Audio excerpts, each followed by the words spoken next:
Boa noite, meus queridos irmãos. Nós estamos entrando mais uma vez na nossa live, né? Sala de bate-papo, toda quarta e sábado. Nós temos algum convidado para nós conversarmos, bater um papo. Nessa noite, nós vamos conversar com o pastor Tiago Torres. E nós vamos conversar sobre os desafios do ministério em tempos de calamidade. Vamos conversar com o Tiago. Vamos bater um papo com ele nessa noite, em nome de Jesus. Boa noite, meus queridos irmãos que estão chegando. Vamos se aproximando da live, em nome de Jesus. Boa noite, meu irmão. Boa noite, Cícero. Como é que tá, pastor Tiago? Como está, meu irmão? Firme? Tudo bem. Firme, como é que tá o áudio aí? Eu tô te ouvindo bem. E o senhor? Eu também, estou ouvindo muito bem você, graças a Deus. Que bom. Como é que está esse tempo? Como é que estamos vivendo esses tempos de calamidade, de coronavírus? Como é que está em casa, família? Também, graças a Deus. Estamos se reinventando, aprendendo, usando esse meio maravilhoso que é a internet, né? Aham. Tá bom. Aprendendo a trabalhar, né? Aprendendo a trabalhar. Você acredita que hoje eu vi uma notícia, uma reportagem no jornal, falando que alguns empresários dobraram, triplicaram alguns empresários bilionários do mundo dobraram sua renda em tempo de crise. São eles, o dono do Facebook, o cara o Elon Musk, como é que é? O dono da Tesla, também. Todo mundo ligado na área da tecnologia ganhou muito dinheiro, está ganhando muito dinheiro, né? Por quê? Porque está todo mundo em casa usando a tecnologia deles, né? Mas não. O pessoal da reforma também, construção, sabia que está aquecido? Também, né? Muito. Tem muita gente mexendo com reforma, pequenas construções e construções grandes também. Tem áreas que estão em franco crescimento, né? Entendi. Você, pois é, meus irmãos. O senhor está bem? Tudo bem, graças a Deus. Tudo bem. Eu falo com os irmãos que esse tempo de coronavírus foi o tempo que a gente aproveitou para conhecer melhor a esposa, melhor o filho, né? Já que eu tenho um menino. Então, se nesses 40 dias até agora eu não me separei, é porque a minha esposa realmente. É porque ela nasceu para mim, né? Passou pela provação. Não é? Olha, Tiago, eu estou com os irmãos aqui se aproximando aqui. Deixa eu avisar para eles, ó. Esse moço que está na tela aí, meus queridos, é o pastor Tiago Torres. Ele é o pastor da 8ª Igreja Presbiteriana, um homem de Deus, uma bênção de Deus, que vai nos ajudar nessa noite a trazer um bate-papo para os irmãos bem agradável. Nós vamos conversar nessa noite sobre desafios pastorais do ministério em tempos de calamidade. Se você puder deixar sua pergunta, fique à vontade para nos ajudar a fazer essa programação aqui. Tiagão, nós já temos aqui armado todo o esquema para fazer o programa, né? Estou até com uma música aqui que eu gosto muito dela aqui também, de fundo. E se quiser começar, nós fazemos uma oração e damos início. Podemos? Você que manda, claro. Então pronto. Claro. Então, amém. Então, faz uma oração para nós, por favor, meu irmão. Vamos ao início do nosso bate-papo. Claro. Obrigado, Senhor, por mais essa oportunidade. Louvado seja o teu nome, porque o Senhor é atemporal. Não tem crise para o Senhor. Isso tudo nos pegou de surpresa, nos surpreendeu, mas o Senhor não é pego de surpresa, o Senhor não é surpreendido. É verdade, Senhor. Não há mistério para o Senhor. Isso nos dá paz. Em meio a tanta confusão de informação, de notícias que nos trazem confusão, é bom saber que o Deus que nós servimos não está confuso, não está perdido em meio a tantas informações. É verdade, meu Deus. E é esse tempo, Pai, nós pedimos a tua graça. Obrigado pela vida do pastor Cícero, pela sua família. Meu Deus. Obrigado, Senhor, por cada um que está participando dessa live. Que o Senhor Jesus abençoe essa família, abençoe essa casa e possa capacitar para cada um de nós a passar por mais uma provação, dando glória, dando verdade, meu Deus. aleluia, Verdade. porque Verdade, nós Senhor. temos que é a rocha eterna, que não vacila, que não falha, Verdade, que meu de Deus. geração em geração é o mesmo Deus, constante. Verdade.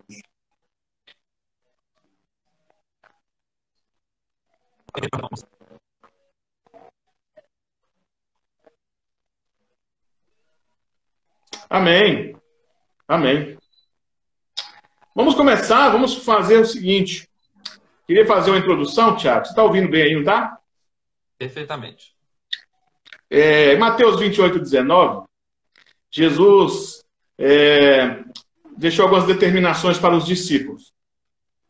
Nessas determinações, Jesus disse assim: ide por todo mundo e pregai o evangelho. Vamos imaginar 2000 anos atrás, né? O governo daquela época era um governo mundial, o governo romano dominava o mundo todo, e era um governo corrupto, imoral, pagão, né? Idólatra, né? Os imperadores se auto-intitulavam deuses. E aí Jesus envia 12 discípulos para esse mundo. Ide por todo mundo pregar o evangelho. Eu imagino, Tiago, o coração daqueles discípulos acabaram de formar.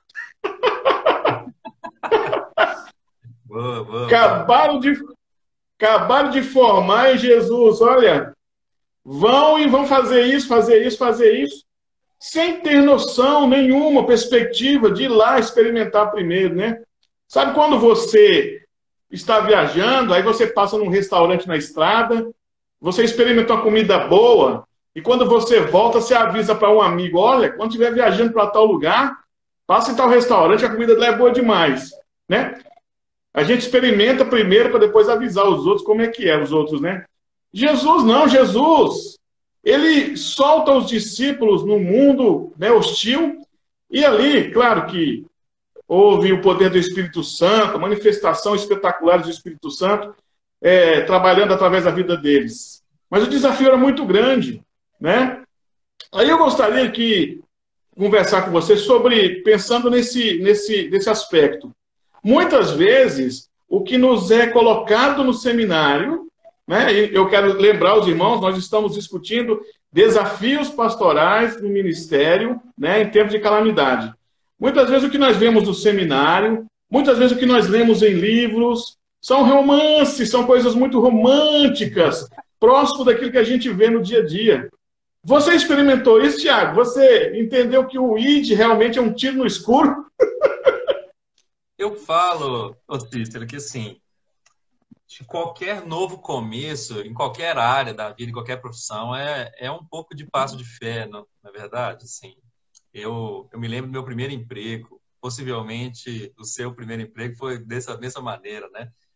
Você acha que tem um conhecimento, na hora que você chega, você tem que aprender tudo de novo, ou você precisa enfrentar um frio na barriga, daquele jeito, assim, meu Deus do céu,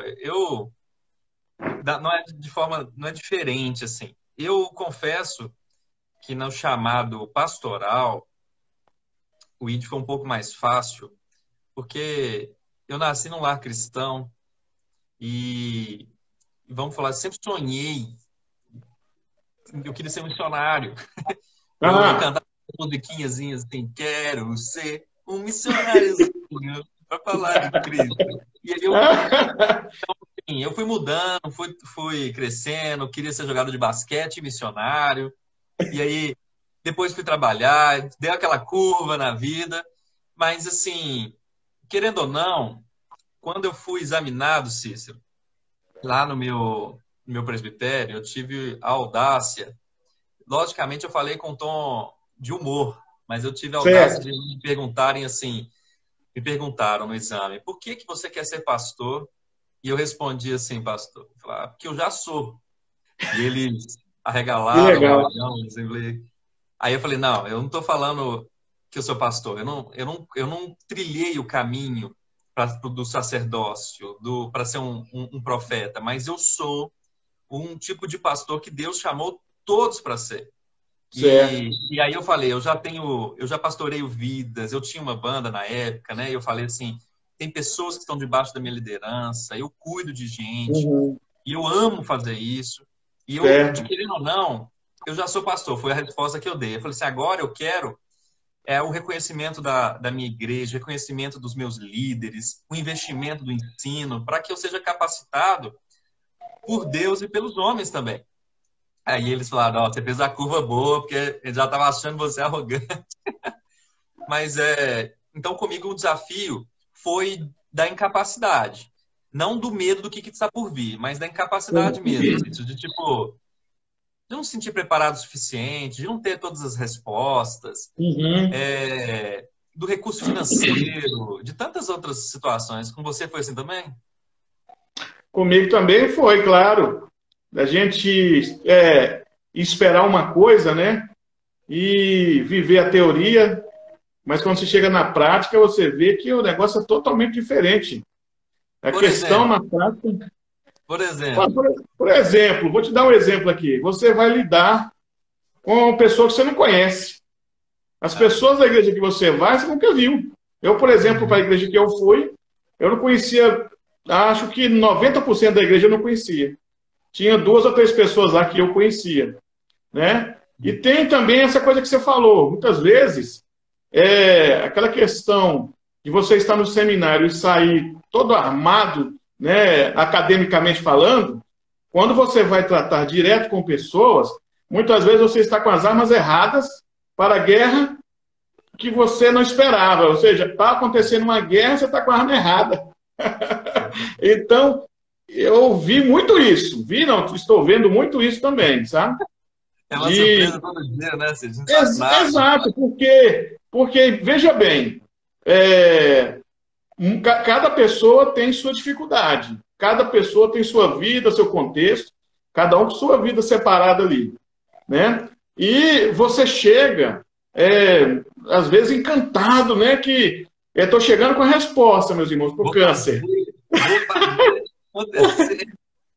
E a primeira coisa que acontece, eu acho que é Deus, que eu entendo assim, Deus ele molda primeiro o pastor. A primeira coisa que ele vai fazer no campo é moldar o pastor. Então não é o pastor que vai moldar primeiro o povo, é o pastor que vai ser moldado primeiro. Porque a igreja já estava lá, o povo já estava ali, o bairro já existia, e você caiu lá. Entendeu? Aí eu vejo ainda hoje, né, muito do contexto que eu vivo, um aprendizado para o meu caráter pastoral. E eu acredito que todos os dias da minha vida são momentos para eu melhorar diante de Deus e diante da igreja, né? Pastor, você já viu o quanto que as crises são boas lixas de caráter, né? O quanto que esses momentos de dificuldade nos fazem caminhar mais rápido. Exatamente. Exatamente. E uma outra coisa que eu acho que você também notou, não sei se você notou isso, muitas coisas que você viveu no passado foram experiências necessárias para você ser quem você é hoje. Claro. Não sei se isso aconteceu com você. Aconteceu isso com você? Claro, claro.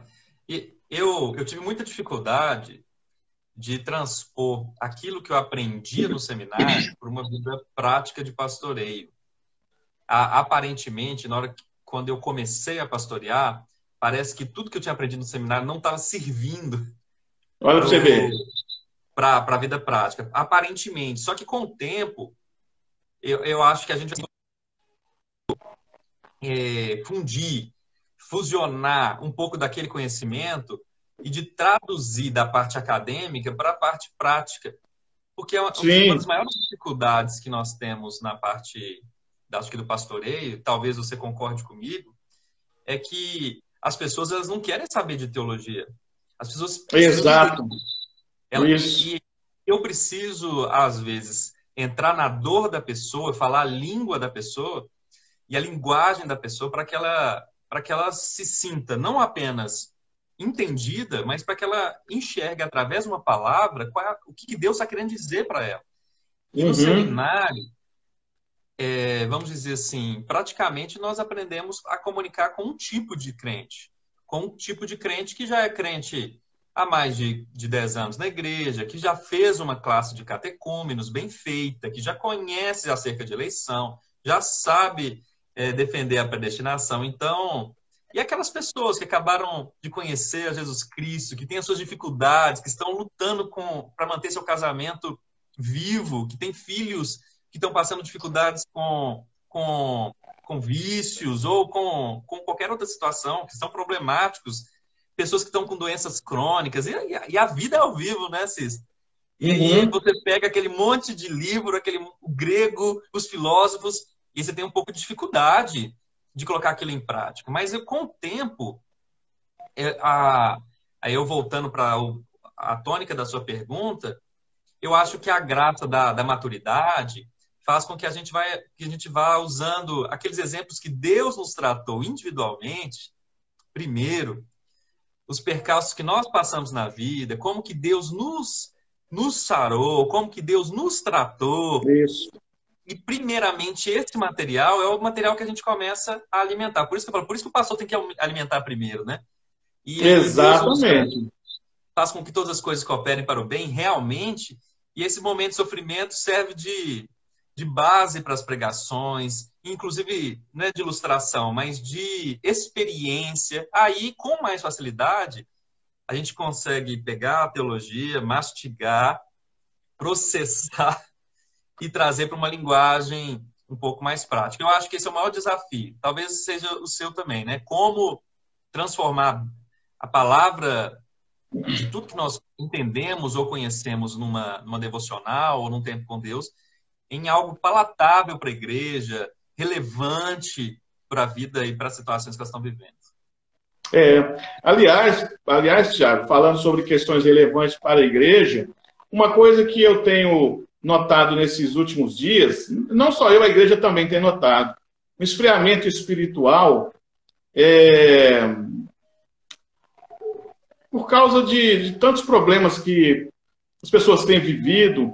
Há um pouco de apatia no meio do povo, há um pouco de desânimo, né? E quando eu falo nisso, eu lembro que os discípulos, né, quando saíram dos pés de Jesus e foram pregar o evangelho, né, eles também tiveram ali vencer grandes desafios ali no Império Romano, na pregação do evangelho. Eles tiveram que se reinventar, eles tiveram que buscar forças em Deus e na hora das maiores lutas e dificuldades, eles tinham que se mostrar firmes, mais firmes do que quem estava com eles. Então, muitos ali, às vezes, muitos naquele contexto que eles encontravam, eram pessoas que já tinham sofrido muito com o Império Romano, por causa de pobreza, de corrupção, cobrança de impostos, e eles tinham que se mostrar mais firmes, mais fervorosos que eles, mais animados, né? Igual Paulo escrevendo para Tessalonicenses, né? Dizendo, olha, continua firme, vocês estão indo bem, mas continua firme. Então, eu acredito e vejo também, um dos desafios desse ministério pastoral dos dias de hoje, é você estar sempre animado diante de qualquer contexto que você viva, não é isso? Você também vê isso? Sim. E nesse sentido aí, como é bom ter amigos, né, Cis? Como é bom ter gente que já viveu um pouquinho mais que a gente, que já colecionou mais decepções, que já colecionou mais acertos e mais vitórias. Com certeza. É importantíssimo. Tem sido bom para minha caminhada ter mentores, ter homens e mulheres de Deus que eu tenho a condição de me curvar em humildade e perguntar assim, o que você faria? Eu não tô delegando autoridade. Eu estou consultando, eu estou reconhecendo. Porque eu acho que uma das coisas que nós não aprendemos com fartura, aprendemos muita coisa boa no seminário, né, Cícero? Lá é um lugar maravilhoso. Mas a gente um pouco de medo de se humilhar, um pouco de medo, assim, de pedir ajuda. Eu não sei se você, mas a igreja que eu pastorei tem homens e mulheres que sabem muito mais a Bíblia do que eu. Eu sou pastor da igreja, mas tem homens e mulheres com cabeça premiada. Mas Deus me chamou para pastorear. E aí, isso não significa que eu tenha que saber mais Bíblia. Isso significa que Deus me deu essa função sobre a igreja, essa responsabilidade. Agora, eu posso me consultar, eu posso pedir ajuda. E aí Deus colocou pessoas como você na minha vida, como outros amigos, o pastor Jeremias, que é um grande líder para a minha caminhada, outros pastores, pastor Gidiel, tantos outros colegas, né? E eu tenho tentado, Cícero, me cercar de pessoas que são onesíforos na minha caminhada. Lembra da história em 2 Timóteo? Paulo, ele manda um recado que alguns abandonaram ele no caminho, mas teve Onesíforo. Onesíforo foi lá, cuidou dele, acalentou, encorajou Paulo. Até Paulo, nosso grande mestre, foi encorajado. Todos nós, Cícero, precisamos de gente colocando a gente para cima. Eu não sei se tem alguém assistindo a gente aqui que é da igreja do Cícero. Se tem, você tem que entender uma coisa. Você tem que apoiar seu pastor, você tem que orar pelo seu pastor, você tem que investir na vida dele, encorajar. Deus usa homens e mulheres como encorajadores. De vez ou outra eu descubro uma mulher de oração, um homem de oração que fala assim, Deus colocou a sua vida no meu coração, assim, eu oro por você sempre, eu oro por você e pela Isabela sempre. Você deve ter alguns assim também, né, Cícero? Você fica até surpreso, sério. Faz 3 anos que eu oro por você. E eu tenho tido essas palavras de encorajamento. Isso ajuda muito nos dias de dificuldade. Quando você não sabe lidar com a situação. E tem gente escrevendo aí. Estou aqui. E lá no culto. Gessé. Tá. É o nosso. Eu acho que é o nosso presbítero. Que benção. E aí você tem homens e mulheres que estão pagando um preço com uma tolerância, né, para os nossos começos, com nossos erros, que estão investindo. E é muito bom a gente ensinar a igreja a ter essa liberdade, a gente não ficar menos dodói. E aí eu acho que assim, o encorajamento, a sua palavra foi excelente, pastor. O encorajamento ele é necessário. E a igreja pode ser uma encorajadora do pastor. O pastor que nutre através da palavra, mas a igreja pode ser uma encorajadora do pastor. Incentivador, não é bajuladora não, mas aquela que investe, que dá um livro para o Ciro, uma igreja, sabe, generosa, que cuida da família, que fala palavras boas. E é isso mesmo. Olha lá, é meu presbítero, Jetsé. Aí esse homem aí, Cícero, é um desses homens diferenciados. Você vê? Lá no meu início lá do seminário, que me deu livro, que orava por mim, que investe. Ele está na nossa comissão de seminaristas, ele é um homem que ama, investe em vidas. É uma benção. O pessoal da minha igreja também é uma benção, viu? É uma benção mesmo. Então, graças a Deus, me acolheram, me ajudaram, tem me ajudado, né? Tem me assistido, né? E graças a Deus tem ido bem, tem dado certo, né? Pela graça do Senhor, né? Pela misericórdia do Senhor, né? Agora, Tiago, nesses seus alguns anos já pastoreando, você já tem sentido a sobrecarga do ministério? Poucos anos demais. Olha, eu falo assim, todas as vezes que eu tomo para mim, Cícero, eu sinto que é um peso insuportável. Eu tenho que lembrar que as ovelhas não são minhas, não, né? Isso, exato. É um negócio assim. Mas a gente pega, né? Carrega peso que... Não tem jeito, não. Olha isso aqui, Cícero. Olha, o que foi isso aí, menino? Às vezes que eu tento achar que eu acho que as ovelhas são minhas. Aí fica cabelo. Ai, meu Deus. Logicamente, assim, lidar com vidas, né? Um peso, uma responsabilidade, uma palavra que você dá que corta o coração de um irmão. Você não queria falar aquilo, mas você falou e machuca vidas, né? E você sente um peso. Às vezes, assim, você fala assim, Deus, eu não dou conta, eu não vou dar conta, né? Mas aí você lembra que Jesus Cristo, ele caminha no meio da igreja, ele que é o cabeça da igreja. Eu sou uma ferramenta do Senhor. Então, assim, eu tento... Minha personalidade, Cícero, você caminhou comigo esses anos todos no seminário, eu sou um cara manso, eu tenho muita paciência. Isso tem me ajudado muito no ministério pastoral. A ter um pouco de calma, né? Mas todas as vezes que eu estou sofrendo um pouquinho, normalmente é porque eu estou preocupado. Esse tempo de pandemia, né? Fiquei muito preocupado com a igreja. A gente tem um aluguel muito caro lá para pagar. Medo da igreja não comparecer com fidelidade nos dízimos e ofertas. São os receios humanos, né?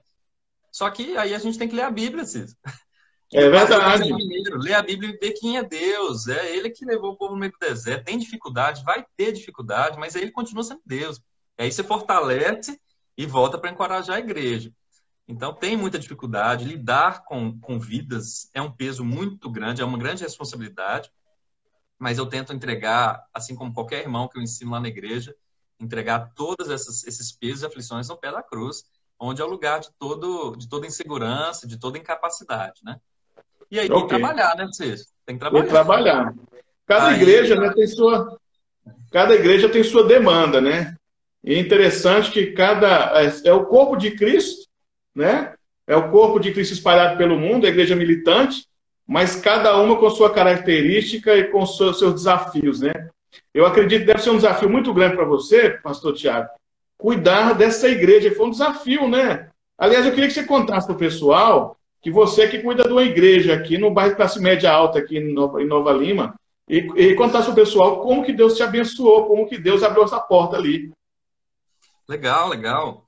Então, para quem está ouvindo, eu sou pastor auxiliar da 8ª Igreja Presbiteriana. A gente começou, quando eu ainda era um seminarista. O pastor Gidiel é um pastor que a nossa igreja tem como... Ele é presidente do Comply, uma comissão de plantação e revitalização de igrejas.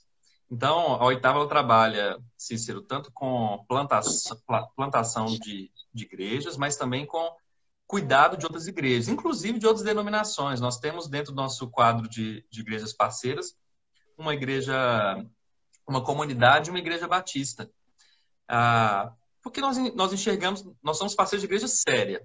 A gente não é parceiro só de igreja presbiteriana. Lógico que 90% das nossas igrejas parceiras são presbiterianas. Mas a gente é parceiro de igreja do Senhor, séria.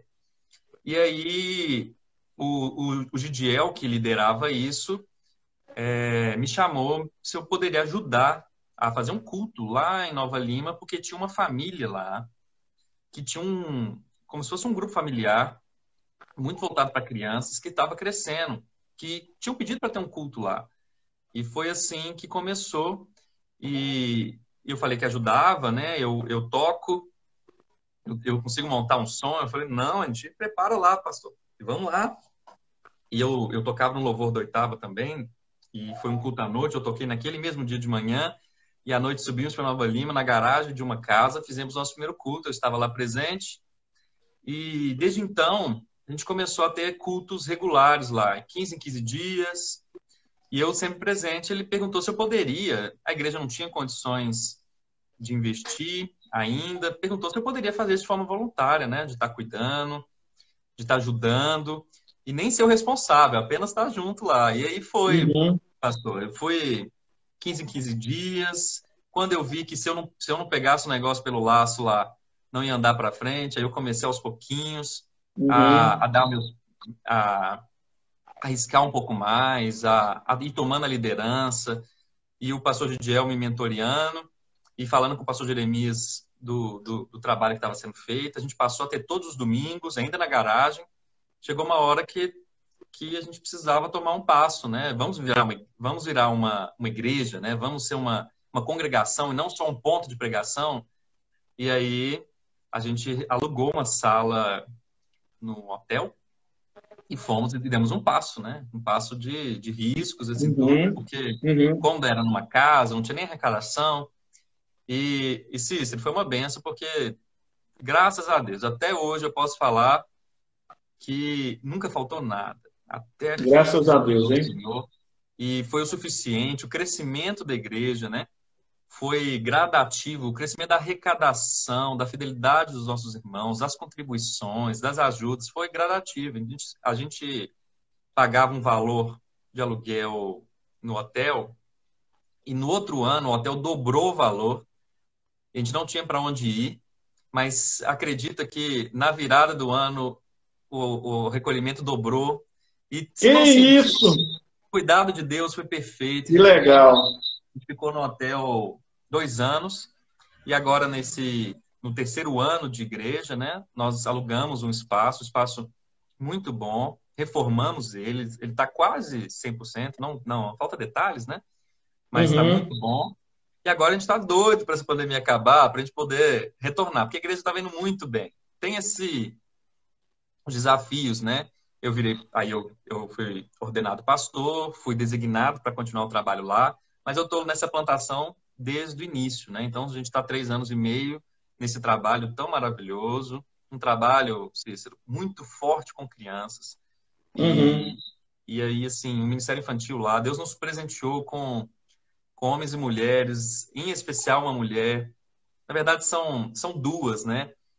Que é a Poliana e a Patrícia Montenegro. A Poliana Quintão e a Patrícia Montenegro. São mulheres, assim, inspiradas, né? Inspiradas. Deus tem dado uma capacidade de ensino para essas mulheres de uma maneira, assim, de levando nossas crianças a superarem os pais no conhecimento bíblico, de fazer com que a nossa igreja vivencie um crescimento espiritual. Isso como carro forte das crianças, né? E a gente não aprende muito a falar para criança seminário. Aprende, Cícero? Você teve aula de comunicação com criança seminário? Não. E a gente vai aprendendo. E a gente aprendendo na marra. Que as nossas crianças são cheias do Espírito Santo, Cícero. É verdade.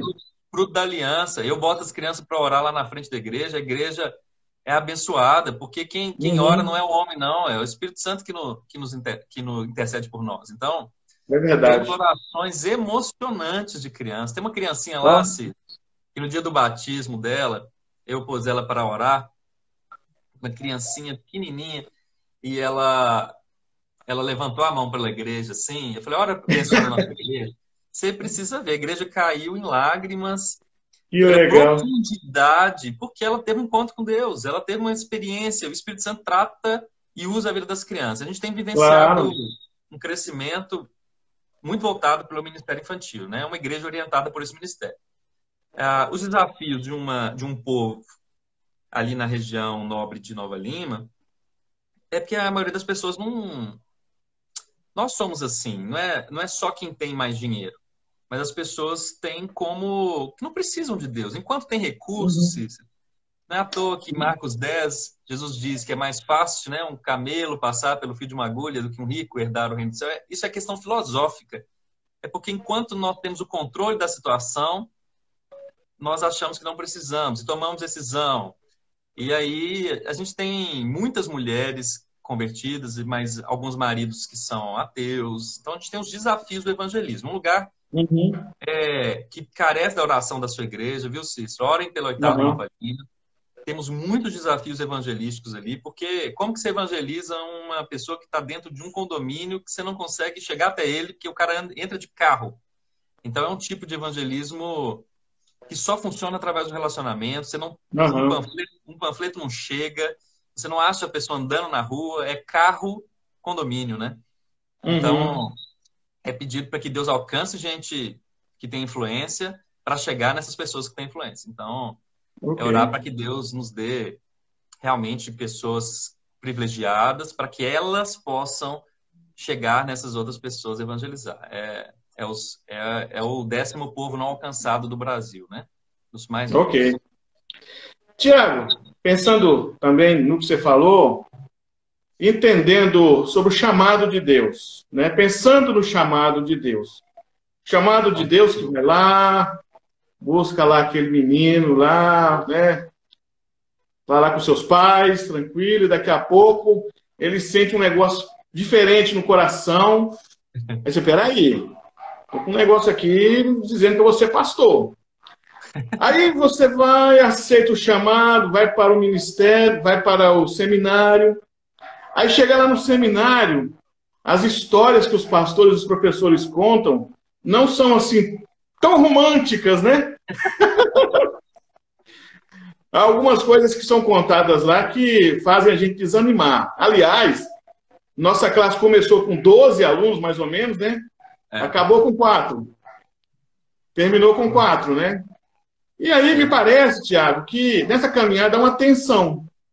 Né? Eu estou pensando aqui no livro do Charles Spurgeon, chamado Uma Lição aos Meus Alunos. Não sei se você já leu esse livro. Sim. Uma lição aos meus alunos. Que ele fala lá sobre o chamado pastoral dele, chamado pastoral para quem está vindo para o ministério. E lá no seminário é uma tensão.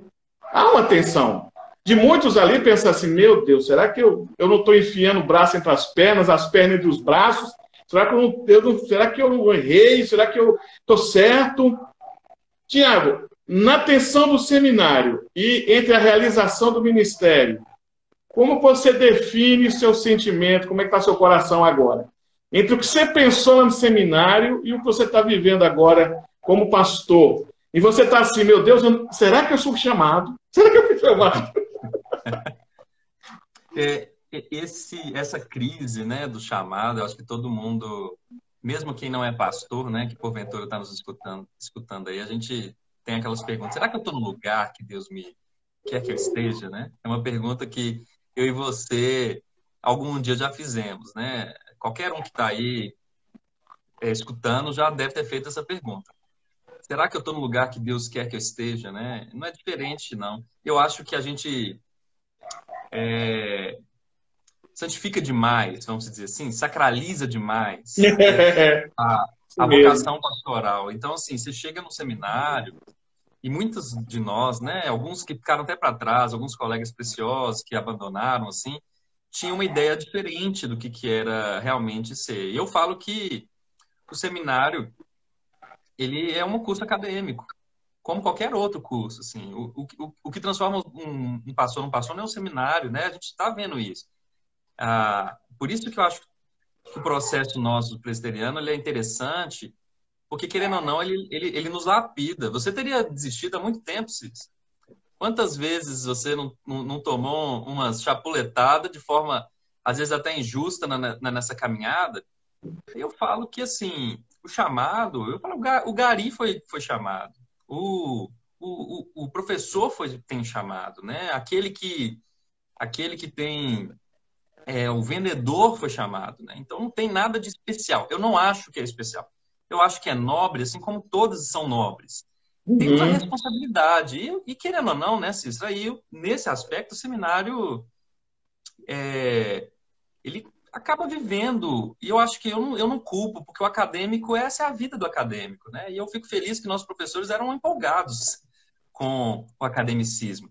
Mas a vida é ao vivo, Cícero. A vida é vivida com os nossos desafios, assim. Os meus desafios são porque ser humano, a gente decepciona com o ser humano, a gente imagina, né, que seria de um jeito e tudo. E eu falo o seguinte, é algo que nenhum curso superior é capaz de dar. É como você lidar com gente, como você vai, mesmo um curso que pode ser sociologia ou psicologia. Cada um é único. Deus nos fez de uma forma tão perfeita, Cícero, mas ao mesmo tempo que é perfeito, é tão único que não existe um livro do mundo que nos compreende, que nos ensina a lidar um com o outro, a não ser numa inteira entrega, perdão, reconciliação. Aí é por isso que eu falo que a vida pastoral é um grande desafio, porque nós temos que ser os primeiros a ser humildes, os primeiros a pedir perdão, e aí isso não aprende muito no seminário, sabe? São poucas falas, né? Eu acho que aprendi muita coisa, eu sou grato a Deus e foi um tempo muito bom para mim. Eu aprendi muita coisa no seminário, eu guardo muito, assim, mas eu aprendi mais com a Bíblia, viu? Eu tenho aprendido mais com pessoas que são valentes, corajosas, mas que são humildes de pedir perdão, são humildes de reconhecer erro, porque é isso que a gente vê ali, Pedro, a gente vê tantos outros homens e mulheres do Senhor descritos na Bíblia, que são vacilões, igual a gente é, que escolheram profissões erradas e se reconciliaram com Deus depois, e a vida é cheia disso, né? Então, eu falo que meu maior desafio dessa mudança cultural da vida ao vivo do que a gente viveu no seminário é lembrar da realidade, amar mesmo, sabe? Tem muito lembrar como nós somos sujos, Cícero, como que nós carecemos da misericórdia de Deus da mesma maneira que a pior pessoa que nós achamos que é pior, né? Qualquer pessoa que entra na igreja, ela merece, não, ela precisa de Deus da mesma maneira como eu preciso de Deus, necessita como eu necessito. E a gente não é uma casta, né? Nós não somos algo milagroso. Eu acho que isso é uma das maneiras melhores de enfrentar o ministério, assim, fica mais leve. Uhum. Ok. Tem uma mensagem para você aí, ó. Diga ao Tiago, nosso conselho é uma grande... Demais, demais. Eu sou privilegiado, né, Cícero, assim, de ter, nesse aspecto, assim, nosso conselho lá tem 30 conselheiros, né, muita gente, mas é uma reunião de oração, Cícero, de homens e mulheres, ó, no caso, na nossa igreja, homens, né, de Deus, assim, que gastam o joelho em oração pela igreja, e são conselheiros que colocam aí como eu posso dizer, tem paciência de nos ensinar, né? Então foi muito bom, tem sido muito bom para a gente, assim. Ok. Aqui, Tiago, agora eu estou lembrando, né, de uma... Sempre eu cito esse sociólogo porque ele é bem relevante nos nossos dias. Ele fala no livro chamado Modernidade Líquida, o Zygmunt Bauman, que no futuro o amor será descartável. O amor será frágil, será mais frágil do que já era. E pensando nisso, me parece que uma das grandes necessidades dos tempos modernos são pessoas que amem de verdade. Parece que as pessoas estão precisando cada vez mais de pessoas que se preocupem com elas de verdade, pessoas que liguem para elas, mandem um recado, pessoas que fiquem mais atentas, estejam mais atentas às suas necessidades, porque me parece que o ser humano está cada vez mais isolado. Nós estamos vivendo uma sociedade de ermitões, né, ou ermitãos, né, só que na selva de pedra. Quer dizer, cada um dentro de casa vivendo a sua vida, tem transformado a sua vida no seu próprio mundo e às vezes cheio de necessidades, cheio de problemas, precisando de um conselho, precisando de alguém para ajudar e não sabe onde encontrar. Me parece que é um dos grandes desafios para nós nesses dias, né, Tiago? Os pais estão falhando na criação com os filhos, os cônjuges, marido e mulher, estão falhando nos relacionamentos.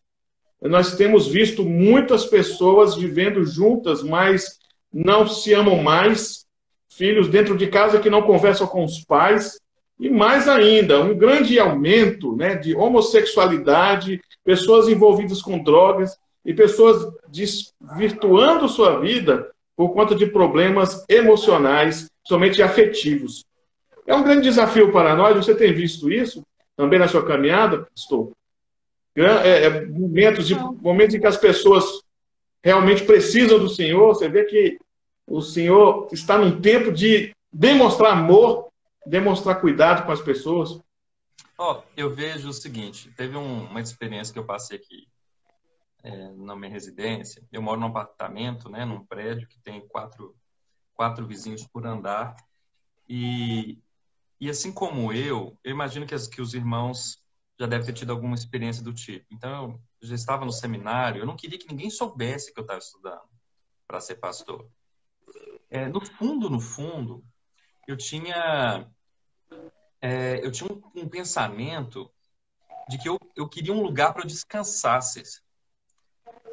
Só que essa visão é uma visão quase demoníaca, vamos dizer assim.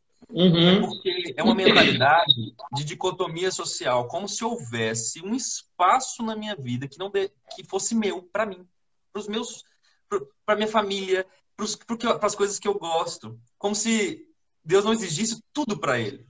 Como diz a palavra, né? Quer comais, quer bebais, tudo que façais, faça para a glória de Deus. Não há nada que eu deva fazer que não seja para a glória de Deus. Mas eu vivi assim um tempo, vindo aqui para casa e os meus vizinhos, e não me relacionando com os vizinhos, porque a minha vontade com isso era de eu ter um descanso, porque eu achava que eu trabalhava muito na igreja.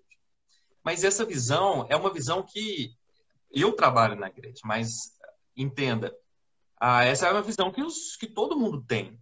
E aí a gente é a famosa privatização, né? Nós estudamos um dos pilares, mas é que nós começamos a dar muito ouvido às nossas vontades, aos nossos sonhos, aos nossos projetos, às nossas famílias, E o reduto familiar, ele ganha uma proeminência maior do que Deus. Só que o próximo passo do reduto familiar é o reduto individual.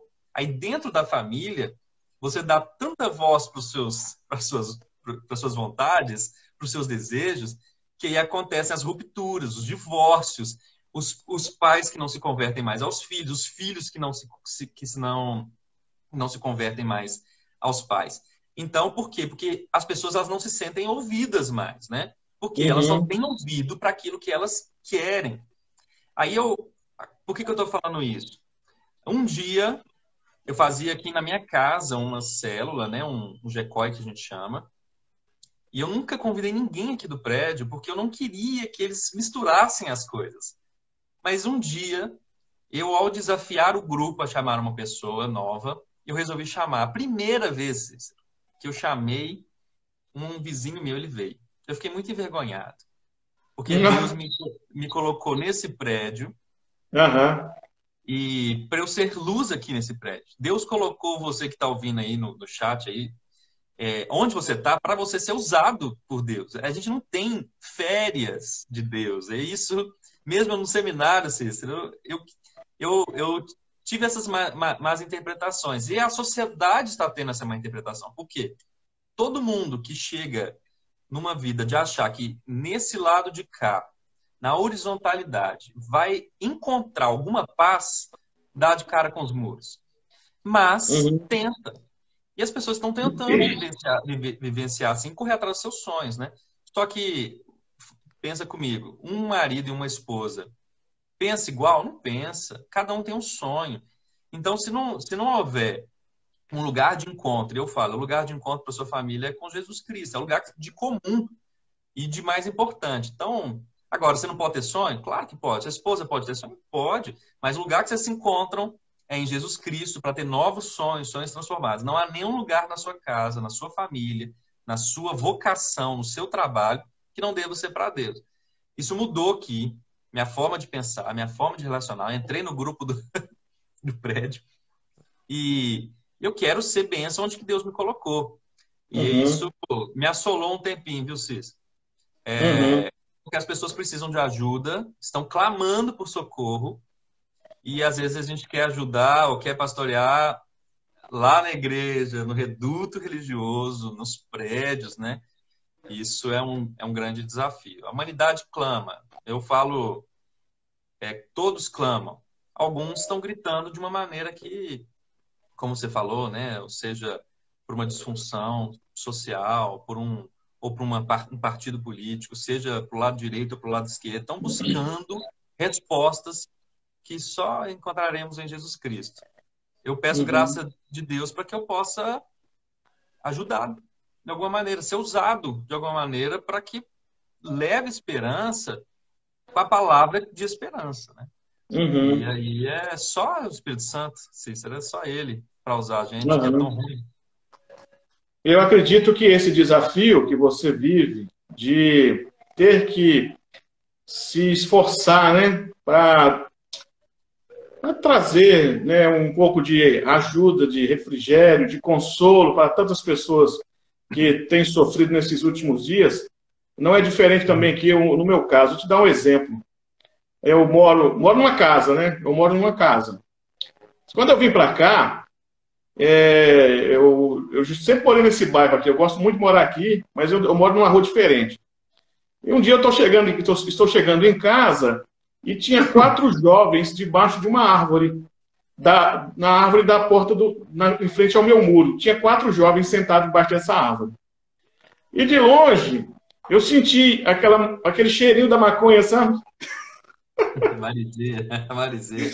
De longe eu senti a marizia, rapaz. Aí eu falei, ó, os meninos estão fumando ali. Aí o que eu fiz?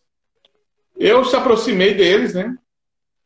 E aí, conversar com eles. E aí, rapaz, beleza? Como é que tá? Tudo bem? E as coisas, como é que vão? Tá tudo bem. Tá tudo jóia.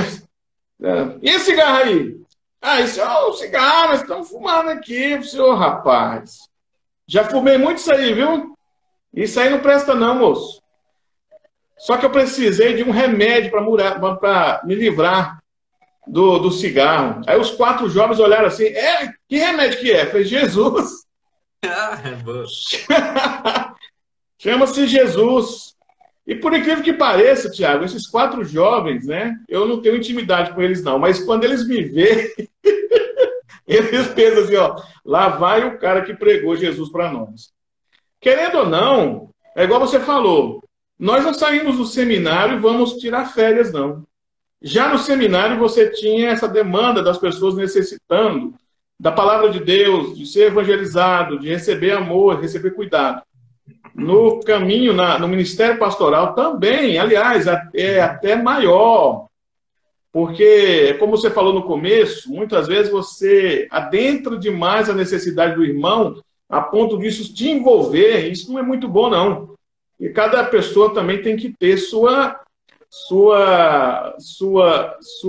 é que diz? Tem que ter sua individualidade e, assim, saber tratar os seus problemas, saber cuidar dos seus problemas. Mas o pastor, ele pelo menos eu tenho notado nesses últimos dias, as pessoas estão frágeis. Cada tempo, cada década, parece que as pessoas se fragilizam mais, parece que as pessoas se sentem mais fracas, precisando de mais ajuda, de mais auxílio. E parece que é um grande desafio para os pastores recém-formados, que saem do academicismo, bombardeado por literaturas densas, que a gente estuda coisa pesada, né? Mas quando não vai viver no dia a dia, as pessoas estão querendo ouvir de você, eu estou aqui para te ajudar, pode contar comigo, não, eu vou ficar com você no hospital, não, pode ficar tranquilo que eu vou te ligar. Ou seja, nós estamos em um tempo em que temos que ter uma base teológica porque nós somos presbiterianos. Presbiteriano, a tradição é essa. Mas o coração do pastor tem que estar preparado para assumir o papel de uma pessoa cuidadosa, zelosa pelas ovelhas, não é, Tiago? Não, com certeza. Pedro não tinha preparo, né, teológico. Lógico que ele era um fariseu, ele tinha conhecimento da Torá, mas não era um Paulo, né, da vida. Uhum. Isso não é necessário. Tanto que a gente conhece tantos obreiros, seja da Assembleia, seja de outras denominações, né, que não tem uma escola teológica, uma tradição teológica, mas que fazem um trabalho tão frutífero, né, Cícero? Tantas pessoas. Porque, apesar de ser uma bênção o conhecimento teológico, de nos colocar num caminho de boa palavra, de consolo, né, de verdades, nós sabemos que a ação transformadora está no Espírito Santo de Deus, através da palavra dele, que encontra o coração. E não na arte de entregar um sermão. Ou não na estética, ou na homilética, né? Então, a gente, e eu acho que é uma crítica. Eu não queria ficar falando sobre crítica, mas é uma crítica que a gente tem que fazer para nós mesmos, né? Para nossa denominação, para nossa caminhada de vida, né? De que é o Espírito Santo que converte. Nossas igrejas estão cheias de pessoas que tiveram um encontro com Jesus em outras igrejas. Nós somos bons para ensinar as pessoas a Bíblia e péssimos para falar do amor daquele, né? Aquele que transforma vidas. Eu acho que não é necessário uma ruptura com a palavra, mas é necessário uma imersão na vida prática da palavra, na vida, no cotidiano, porque foi isso que Jesus fez. Jesus ele entrou nas casas, Jesus ele visitou, ele teve contato com homens, ele teve contato com mulheres, ele com todas as classes sociais. Jesus ele não veio só para os pobres, né? Ele teve contato com os ricos, com os muito ricos, com pessoas de influência, com religiosos, com todas as classes. Eu acho que nessa estereotipagem, os pastores têm essa obrigação de fazer com que todos sejam cuidados de uma forma não igual, mas de uma forma que cada um se sinta importante, porque nós somos esses mensageiros da importância né? E nós não damos conta da atenção para os membros da forma como cada um gostaria. Mas o acolhimento que eu quero dar para eles é um acolhimento cada vez mais próximo do acolhimento que Jesus teve comigo. Uhum. Eu estava imundo, fedido, ele me deu vida e salvação, me lavou, me deu novas vestes, e eu devo fazer isso com a igreja. Então, eu devo fazer isso com cada irmão, seja ele um problemático, seja ele uma pessoa que esteja com suas lutas na sua sexualidade, seja ele do jeito que for. Eu não tenho que mudar a roupa dele, eu tenho que amar como Jesus me amou e crer no poder de transformação da palavra. Por isso que o ensino vem depois. Porque o ensino, ele não converte pelo cognitivo, ele converte porque Jesus pega o coração do cara e quase caiu meu celular, cara. E quebra. Agora ia quebrar meu celular agora. Mas é isso aí. Tiago, agora, você sabe que o D.L. Moody, sabe o D.L. Moody, né? Grande pregador do século XIX, né? Chegado meu, não conheci não, mas é chegado. É chegadão. O D.L. Moody foi um homem que plantou a escola dominical ali nos Estados Unidos, andava de cidade em cidade. Um dos grandes suportes na vida do D.L. Moody era a sua esposa. A esposa do D.L. Moody, enquanto ele saía para fazer a obra de Deus, ela estava orando por ele. Quanto que é importante na vida de um ministro a sua esposa e a sua família? Eu tô apanhando aqui, mas eu tô escutando. Eu acho... Eu não tenho condições, Cícero, de falar o nível da importância. Importância da Isabela na sua vida. Não, ela, meu filho, ela é... Meu Deus do céu, como que a esposa tem o poder de abrilhantar, né? Um homem, e o quanto que o homem tem o poder de abrilhantar uma mulher. Eu falo, vou usar as palavras do meu pastor, quando alguns seminaristas perguntaram para ele qual era a importância, essa pergunta, né? Ele falou o seguinte, que uma mulher temente ao Senhor, que ama a palavra, que conhece a Bíblia, ela tem a capacidade de fazer com que o pastor alcance novos níveis, vá muito além. Mas, normalmente, ele falou assim, quando ela não atrapalha, já é uma bênção. Porque nós somos... Eu falo, Cícero, nos meus sermões, às vezes assim, com um tom de leveza, né? É muito complicado porque nós somos seres sabotadores de nós mesmos, né? Nós comentamos demais a vida das pessoas, falamos demais. E nesse aspecto, a mulher sábia, da mesma maneira que ela edifica a sua casa, a mulher sábia, ela edifica o ambiente. A mulher tem um poder de chegar num ambiente, não somente com seu perfume, mas de encantar um ambiente. As mulheres são importantíssimas para a nossa igreja. Talvez você tenha o mesmo caso que eu tenho lá em Nova Lima. Mulheres cheias do Espírito Santo, cara. Mulheres que são trabalhadoras, zelosas, que cuidam da igreja. Se você tira ali, véio, as mulheres lá da 8ª Nova Lima, a igreja fica capenga.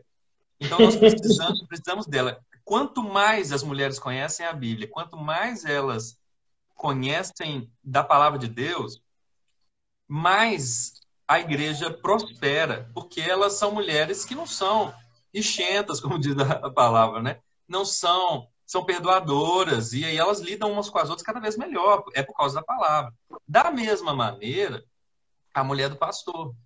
Eu tenho a grata de Deus de ter a Isabela, minha esposa, uma mulher muito sábia, amável, boa com as palavras. A Isabela tem uma palavra muito boa, fala muito bem. Oi?